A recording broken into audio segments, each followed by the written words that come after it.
Já era. Vamos lá, pessoal. O tema da aula de hoje é Gilberto Freire, né, e a fundação no Brasil da sociologia, tá? Fazer aqui o trâmite que me pede o PowerPoint, né? Senão ele não faz a transição dos slides para vocês. Só um instantinho. Toda vez a gente tem que fazer a mesma coisa. Vamos lá, agora vamos que vamos. Bom, pessoal, todo mundo sabe que a sociologia como ciência ela não surgiu no Brasil, tá? Ela surgiu na França, né, em meados do século XIX. E depois ela teve muitos representantes, principalmente na Alemanha e posteriormente nos Estados Unidos, tá?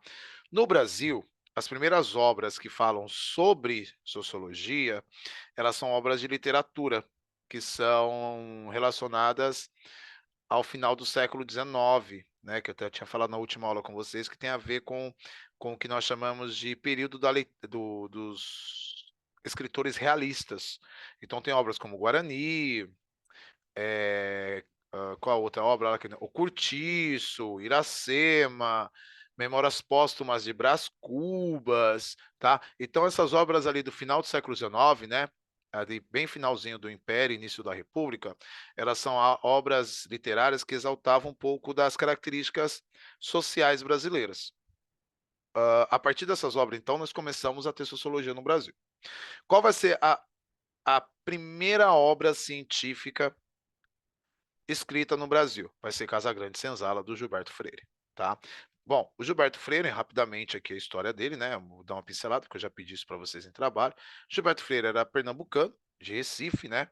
Ele estudou direito nos Estados Unidos, tá? E lá ele teve contato com outras correntes filosóficas e também sobre sociologia, principalmente escola de Chicago, tá? O Gilberto Freire, quando ele volta para o Brasil, ele tinha uma preocupação muito grande em tentar ali descrever sobre. Só um minutinho. Deixa eu mandar um recado aqui a uma pessoa. Oh, meu Deus. Vamos, celular. Pronto. E aí é o Professor, seguinte, dona Bárbara, é dona módulo Nicole, 16, o módulo 17 e o 18? isso, 16, 17 e 18. 17 é o Gilberto Freire, né? O 18 é Sérgio Buarque de Holanda. Tá? Depois você manda, Bárbara. Presta Tá. atenção na aula aí, depois você manda. Vinícius espera. Bora. E aí é o seguinte, nesse contexto, o Gilberto Freire volta para o Brasil e ele tem contato no Brasil com as obras dos modernistas, né?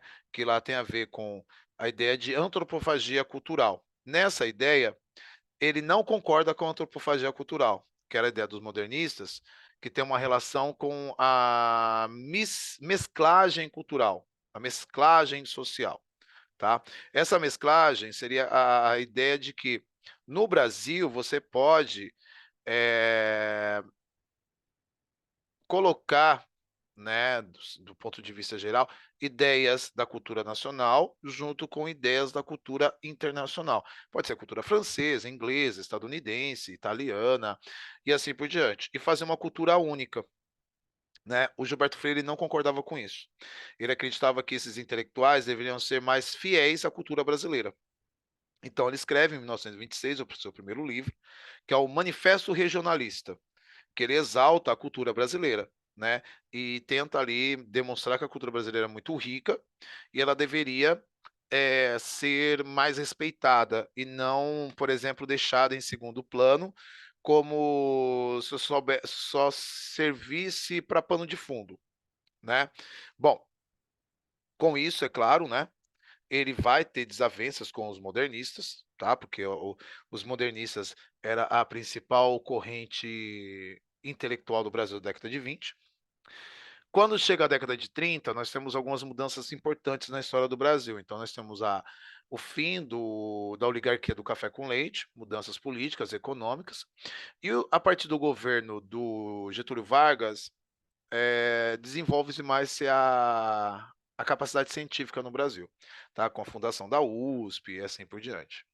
E nesse contexto, o Gilberto Freire então lança a sua obra máxima, que é Casa Grande e Senzala, tá?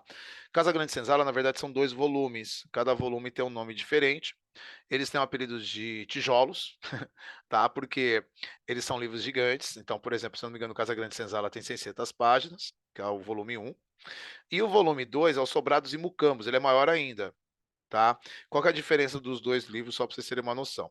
O Casagrande Senzala fala sobre a vida social no campo, durante o período colonial, entre a relação do dono dos portugueses com os seus escravos, por isso Casagrande e Senzala. Nas áreas urbanas não existiam casa grande, e não existiam senzalas, existiam sobrados. E os escravos ficavam muitas vezes no porão, que era chamado de mucambo. Então, o segundo livro é chamado Sobrados e Mucambos, que fala sobre a relação entre o português e os seus escravos na área urbana. Tá? Então, são duas obras que foram escritas pelo Gilberto Freire na década de 30. Elas são consideradas as primeiras obras de fato no Brasil sobre sociologia, que são livros que vão tentar explicar o contexto como se formou a sociedade brasileira, certo?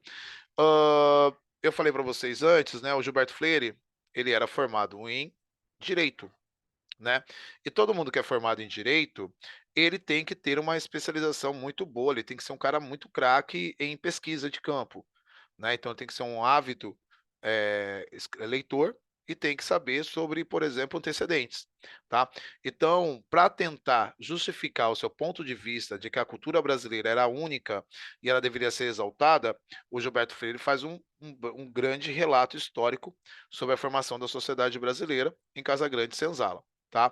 Alguns pontos são formidáveis, muito bons, só que, como eu falei para o pessoal da outra turma, na aula anterior, foi sobre o mesmo tema, Casa Grande Senzala é um livro muito datado, né?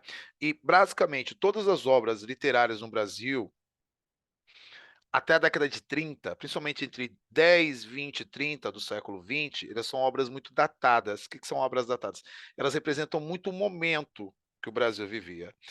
E se a gente for olhar hoje em dia de uma forma mais crítica, a gente vai ver que são obras ultrapassadas e que existem obras literárias muito melhores que foram escritas posteriormente. Mas ela tem todo essa glória de ser a primeira obra literária de cunho acadêmico da sociologia do Brasil. Bom, vamos voltar um pouquinho lá. Professor, Oi, fala, você diga. diria que o Gilberto ele era, tipo, meio que um explorador, entre aspas, porque, tipo, ele ia nos lugares, tentava conhecer ou convivia só para ser o mais específico possível, o mais detalhista?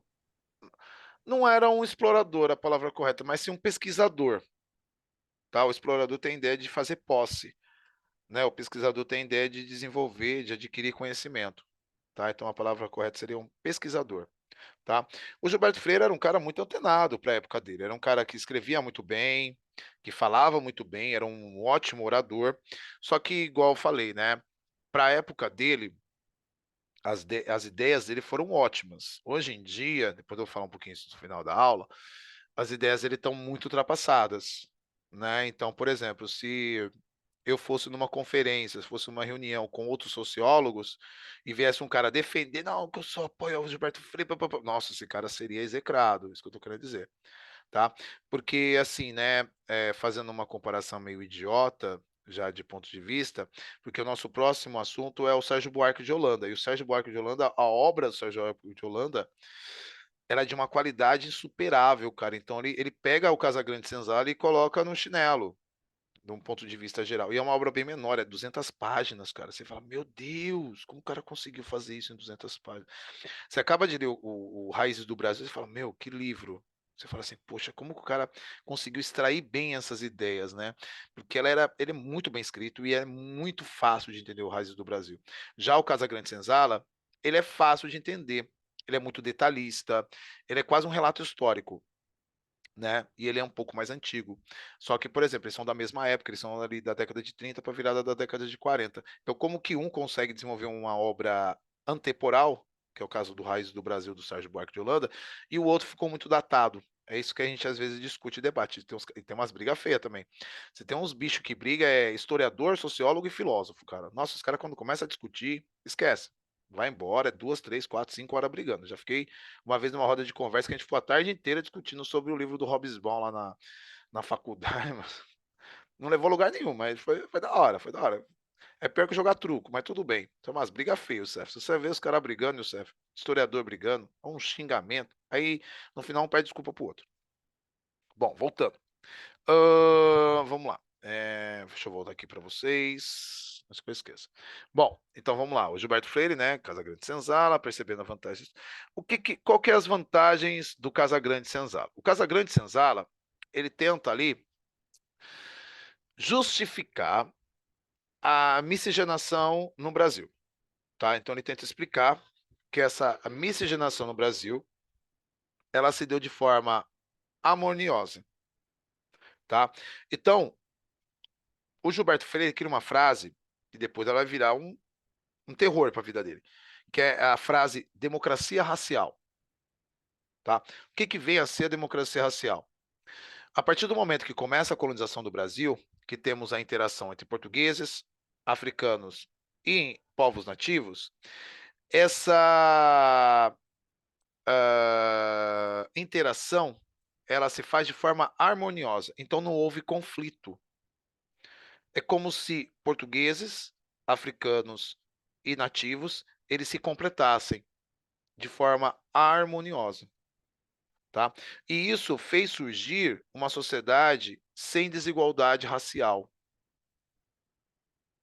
tá? Segundo as palavras de Gilberto Freire. Por quê?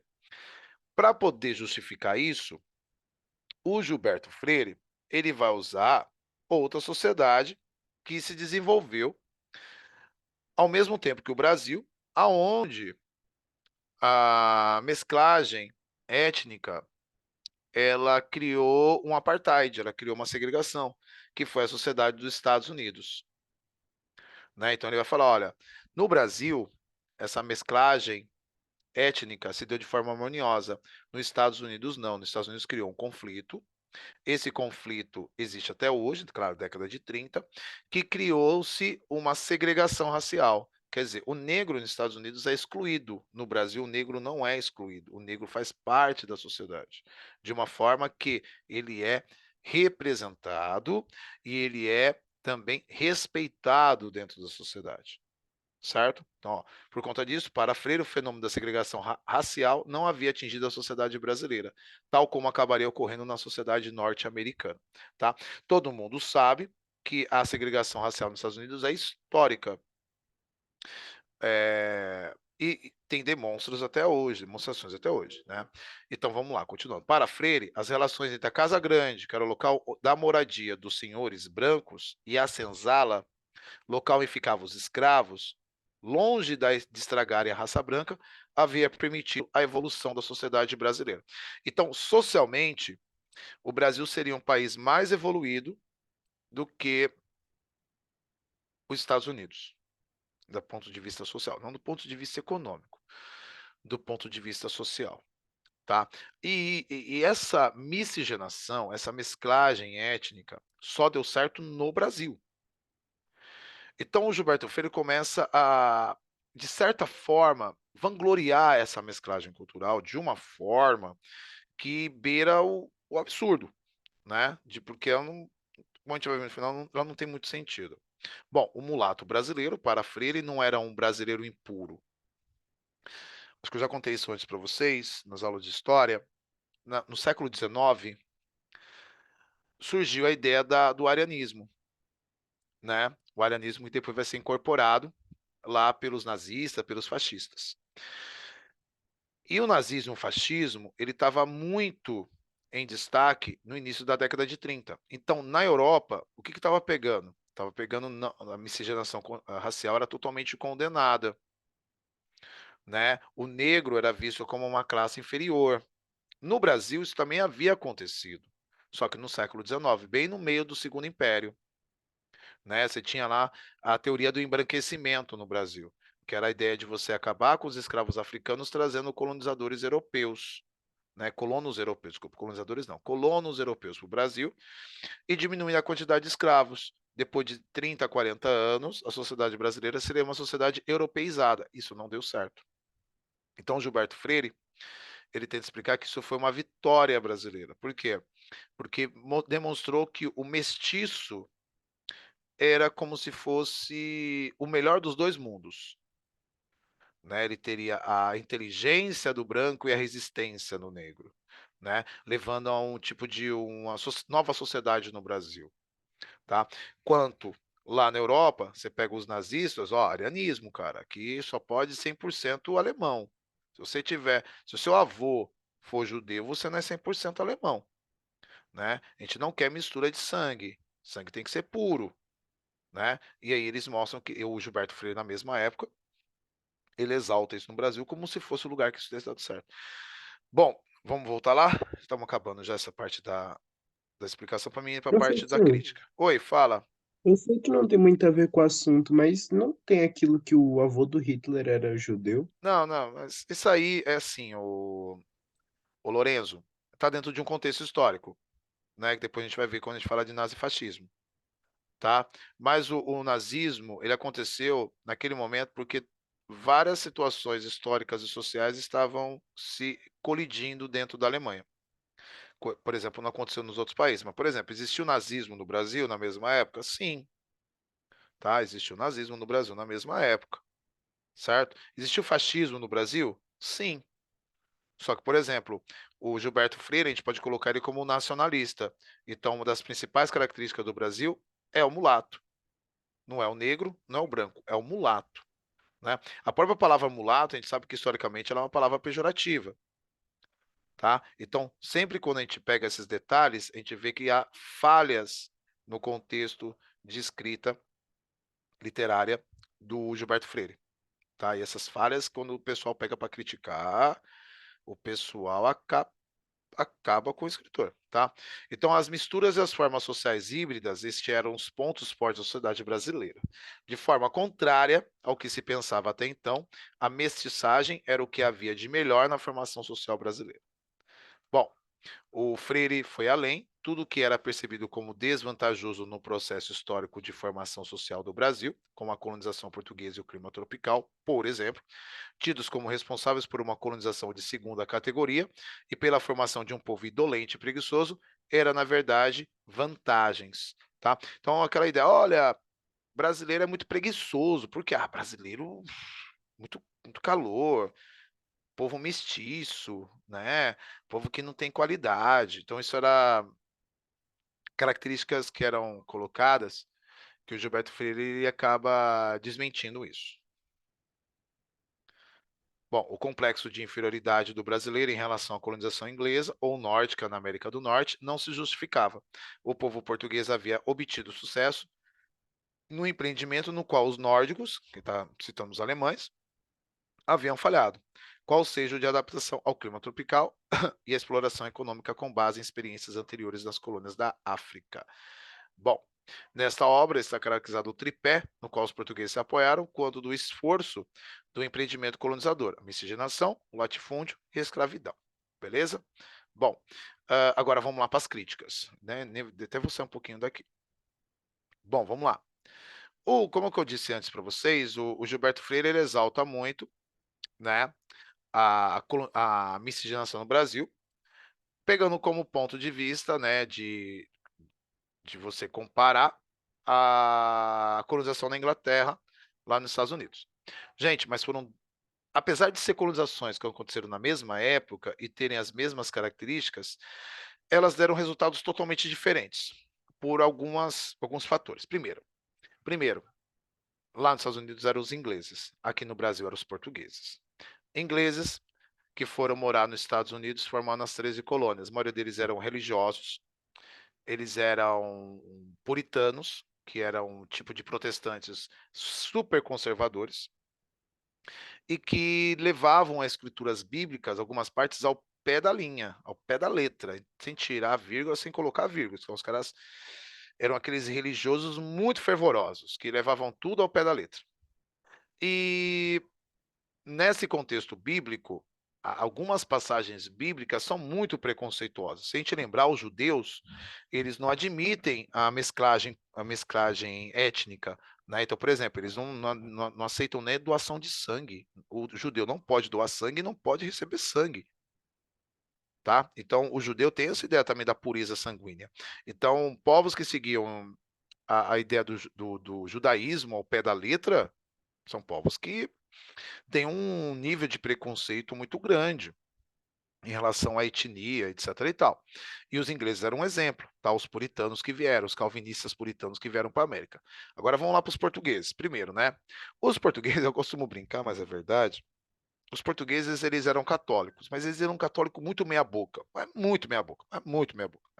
Meia boca ao extremo. Porque assim, ó, primeiro, Portugal, durante mais de 500 anos, o território onde se formou Portugal, ele foi um território pertencente aos povos árabes, né, principalmente os povos árabes que ali conquistaram o norte da África, que eram os mouros, conquistaram ali a Península Ibérica, né, onde é Portugal e Espanha.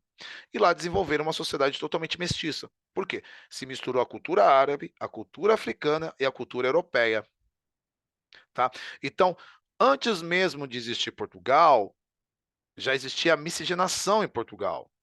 Olha que louco, tanto étnica quanto cultural. Tá? Então, Portugal é um país etnicamente miscigenado, desde antes da sua origem como Portugal. Segunda coisa, lembra que eu falei agora alguns instantes atrás? Os portugueses são uns católicos muito meia-boca. Por quê? É uma sociedade machista, é uma sociedade patriarcal que aceita a miscigenação. Então, por exemplo, o português religioso católico, ele era casado, tinha sua família, mas isso não impedia que ele tivesse amantes. Ele não podia ter várias esposas, mas muitos deles tinham amantes. E essas amantes muitas vezes eram as escravas da qual eles possuíam. Claro, aí já entra outro contexto também que o Gilberto Freire omite na sua obra, que é a ideia do abuso sexual. Né? As escravas não eram vistas como mulheres, as escravas eram vistas como objetos, como produtos, e como, de tal forma, elas poderiam ser abusadas da forma que melhor provesse ao seu dono. Né? E o Gilberto Freire omite isso. Então, quando ele omite isso, os caras falam, meu, como que ele não conseguiu colocar isso lá no papel? Não, o pessoal fica puto de raiva. E aí o português era assim, aí vinha a mulher portuguesa. Bom, pô, mas a mulher portuguesa sabe que ela está sendo traída ali com o marido dela, abusa das escravas sexualmente, etc e tal. Ela tolerava isso? Sim, ela tolerava. Por quê? Dentro desse contexto da mulher católica portuguesa, ela não podia contestar o seu marido. Ela podia ficar de cara feia, ela podia ficar brava, mas ela não ia se separar do seu marido. Ela tinha que engolir meio aquilo a seco. Professor, então é que Oi. nem como mostra lá no filme 12 anos de escravidão? É tipo isso? Não tá sendo áudio não, professor.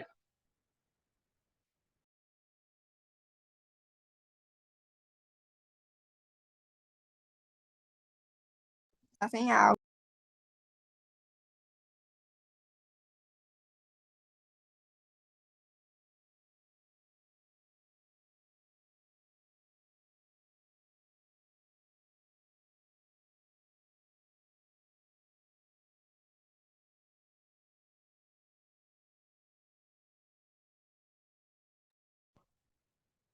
Bom, consegue me ouvir agora de novo? Sim. Sim, Beleza, professor. beleza. Valeu, obrigado. Deu um probleminha aqui no conector. E aí é o seguinte, ó, no 12 anos de escravidão, eu não pego muito com ele como exemplo, porque era a sociedade estadunidense. Lá, literalmente, eles estupravam as mulheres negras por meio que masoquismo, né? Era um masoquismo isso aí, tá? Como se fosse uma forma de punição.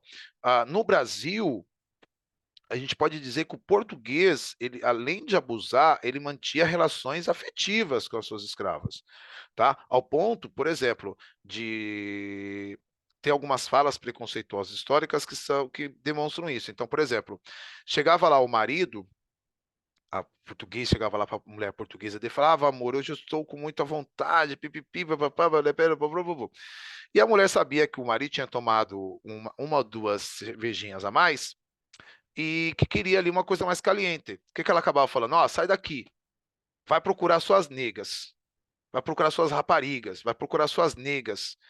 Quando ela fala, quando ela faz essas frases, quem é as negras? São as escravas. Quem são as raparigas? São as escravas jovens, né?